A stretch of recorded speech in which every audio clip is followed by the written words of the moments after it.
elikagaien aholkulari honek hainbat establezimendutako oreen errezeta egin du. Gure gonbidatua ingeniari agronomoa da.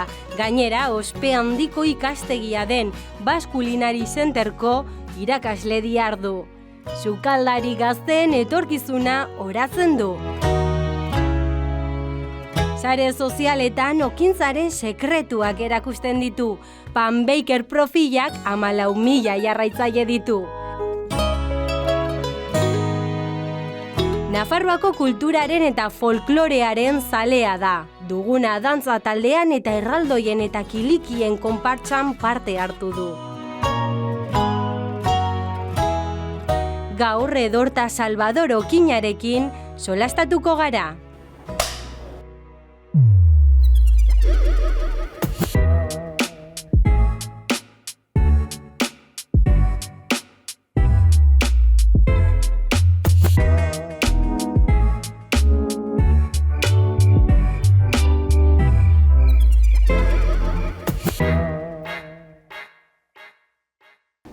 Kaixo, Edorta, zer moduz?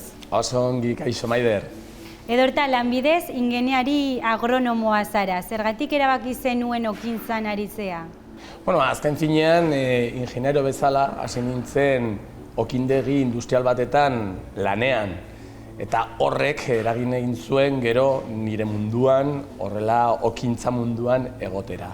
Beraz, hori izan zen, horrelako titulazioa izan da, eta fabrika honetan lan egiten egon ondoren ekoizpen arduradun bezala, gero erabaki nuen formakuntzan eta batez ere ogi artisau mundu honetan sartzia. Zehazki zertan oinarritzen da zure lana? Pixka bat guztietaz, aholkularitza eta formakuntza. Eta guztia elikagaien inguruan eta okintza inguruan. Zehazki Basque Culinary Centerren irakasle diharduzu. Zer garrantzia du halako ospea duen erakunde batean lan egitea? Bueno, azken finean oso erakunde garrantzitsua da eta bertan profesional ezberdinak ezagutzen dituzu, zure ikasleak ere erakusten dizute, perfil ezberdinetako profilak direlako.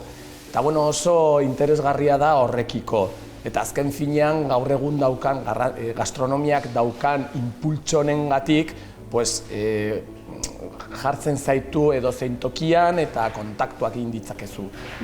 Lehengaien irakasgaia irakasten duzu, zehazki zer irakasten duzu?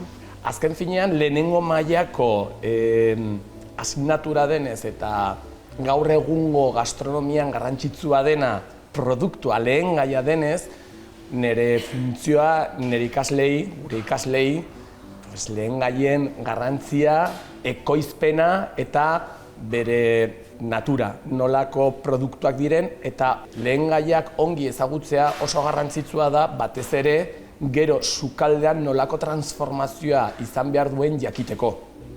Nola ikusten duzu sukaldari gazteen etorkizuna? Ona, gero eta ezagupen gehiago dago, teknikoki, lehen ez egoen unibertsitatean ematen ziren graduak eta gaur egun badauzkagu graduak gastronomian. Beraz, oso iragandona daukate eta batez ere lan kondizioak ere hobetzen ari dira eta gauzak aldatzen ari dira arlo guztietan eta gastronomian eta ostalaritza mundu honetan ere bai. Zer garrantzia du lehengaiak azken produktuan? Azkeneko produktuan, nortasuna, kalitatea eta gero ekoizpenaren garrantzia, ekologikoak diren edo ez, zenolako ekoizpena izan duten, eta gaur egun oso garrantzitsua da produktua. Batez ere, izan dugu vanguardia izandako garai horrek, noiz eta esferifikazioak egiten ziren eta bar, hori zientziarekin oso ongi dago eta mantentzen da. Baina gaur egun gastronomiak daukan garrantzia, produktuan da, lehen gaietan da. Beraz, nahiko responsabilitate ona daukat. Eta nola egin dezakegu ogi ona? Oso garrantzitsua da, azkenean, lehen gai onak izatea. Eta ez da bakarrik hori, baizik eta prozesu on bat. Azkenean, pentsatu behar dugu ogia fermentatzen dela. Eta fermentazioak ematen diguna da, ogian gertatzen den magia guzti hori. Eta azkenean ematen diguna da denbora. Orduan, izan behar dugu fermentazio eta produkzio edo ekoizpen denbora luzeak. Eta horrekin oso ogi onak izango ditugu. Gauza da, gaur egun, produktiboa izateko, denbora ez dela horren besteko gure aliatuta. Eta orduan, hori on bat izateko denbora eta lehen gai onak. Nola saldu dezakegu supermerkatu batean ogi baten truke 50 zentimo ordaintzea eta okindegi batean ordea 2 euro ordaintzea? Ni oso ongi iruditzen zait horrelako ezberdintasunak egotea, batez ere mundu honetan kontsumidore ezberdinak daudelako eta guztiak ez dute errekurtso berdinak ogia jateko edo ogia erosteko. Azken finean, gure kulturako produktua da. Eta azken finean, guk gure elikadura edo gure ohiturak ogiarekiko daude. Eta orduan, horrelako produktu transversala izan da, eta gaur egungo ekonomia ezberdinak eta familia ezberdinetako ekonomia hauek ikusita, azken finean, ogia egon behar da mundu guztiarentzat. Eta zeren arabera gomendatuko zenuke ogi mota? Adibidez, patata tortilla ogitateko egiteko, zer ogi erosi beharko nuke? Bueno, barra, betidaniko flama, barra, baget, horrelakoa oso aproposa da bokata egiteko. Azken finean formatoa, ez? Eta formato ikusito edo nolako dan forma oso egokia da bokadilloa, bokata jateko, eta gero gomendatuko nizkizuke beste ogi batzuk, beste formatu ezberdinetan, adibidez, ogi handi bat, tostada bat edo horrelako koipearekin tostada bat hartzeko. Orduan ogiak janaria baldintzatzen du? Bai, noski baietz. Izan behar dugu ogi bakoitza kontzeptu ezberdin baterako. Barra oso aproposa da bokadilontzat, ere hori saltsak hartzeko eta bar, eta formatua oso garrantzitsua da. Hala eta guztiz ere, bakarrik mota bat baldin badaukagu, tira, guztietarako. Eta osagai komertzialekin ogi on egin daiteke? Bai, komentatzen nizun bezala, azkenian lehen gaiak prozesua bezain garrantzitsua da. Eta supermerkatutan hartutako irinak edo produktuak erabiltzen baldin baditugu, prozesu mantso eta fermentazio on batekin eta orantza on batekin, oso ogi onak egin ditzakezu etxean. Bai. Zergaitik sustatu beharko genituzke produktu ekologikoak? Azken finean, jasangarritasuna sustatzen duelako eta horrek eragiten duelako produktu kimiko edo fertilizante gutxiago erabiltzea. Beraz, gaur egungo ODS-ak eta gizu sostenibilitateko programa honekin oso parekatuta dago. Gai aldatuz, Londresen bizi zinen, zer ikasi zenuen bertan? Ikasi egin nuena izan zen ingelera. Hori za, lehenengo gauza, ingelera ikastera edo hobetzera joan nintzen, eta han bizitzen egonda, izan zen, noiz maitemindu egin nintzen orantzaz egindako okintzaz, eta benetazko okintzaz. Gauza da, han benetazko eta orantzaz egindako okintza zegoela oso murriztuta, eta gainera hitz egiten ari gara 2012ko urtean. Eta bertan, hemen Espainian ez zegoen horren beste garatuta orantzaz egindako ogia. Madrilgo edo Bartzelonako okindegi batzutan ere ikus zenezake, baina adibidez, hemen Nafarroan oso arraroa zen horrelako okindegiak edo obradoreak ikustea.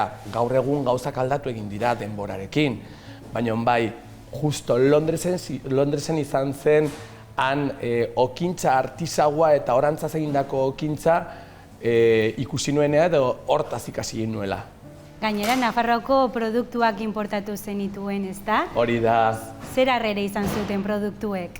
Ona, oso ona. Azken finean hemen ekoizten diren kontserbak eta produktu ezberdinak oso harrera ona izan zuten, baina batez ere Nafarroa oso dibertsoa delako produktu ezberdinak ekoizten. Eta karo, arlo horretan, ekologikoa arlo horretan, eta gainera momentu horretan nola produktu ekologikoak gero eta demanda gehiago zeuzkatela, ona izan zen. Eta batez ere oso erreza zen, produktu ezberdinak eramatea, Nafarroak daukan dibertsitatea edo ekoizpen dibertsitatea dela eta. Eta gaia guztiz aldatuz, duguna dantza taldean eta erraldoien eta kilikien konpartsan parte hartu duzu. Nafarroako kulturaren zalea zara? Bai, azkenean bai. Txikitatik oso zalea izan naiz folklorearekin eta gure kulturarekin. Eta bueno, dugunan dantzatzen egon ondoren, erraldoien konpartsan sartzeko aukera izan nuen, eta Braulia dantzatzea eskaini zidatenean ezin izan nuen ez izan. Sare sozialetan ere oso aktibo zara, 14.000 jarraitzaile dituzu. Zein helburuz sortu zenuen Pan Baker profila? Bueno, hasiera batetan guztiok bezala. Instagram kontu bat irekitzen duzu eta bueno, batez ere zure gauzak eta zure bizitza konpartitzeko, partekatzeko, baina justo konfinamendua izan zela, jende guztia ogia etxean egiten egon zala, bertan, momentu horretan denbora neukanez, kontseiluak ematen dituen nik nekiena, bertan jarri nola egin zure orantza, nola erabili irin ezberdinak, errezeta ezberdinak, eta bertan orduan horrelako balorea daukaten kontzeptuan partekatzen baldin badituzu, azkenean ikusten duzu, zeo zer eragiten ari diozula zure komunitateari. Así que, bai. Eta amaitzeko, zer garrantzia du euskarak zure bizitzan, arlo profesionalean eta baita pertsonalean? Badauka azken finean, naiz eta Baskulinari Zenterren euskaraz klaseak ez ematea, oso transversala da euskara erabiltzea, oso unibertsitatean, eta ere hemen Nafarroan, batez ere udaletxe ezberdinetatik kolaborazioak egiten ditut edo ikastaroak ematen ditut Zubieta, Lesaka, Baztan, leku horietan euskara sustatzeko egiten dituzten ikastaro edo ekintza ezberdinetan parte hartu egin dut eta nik handik okintza ikastaroak eman ditut euskaraz, bai. Mi esker edorta gurekin egoteagatik eta hurrengora arte. Hurrengora arte zuei.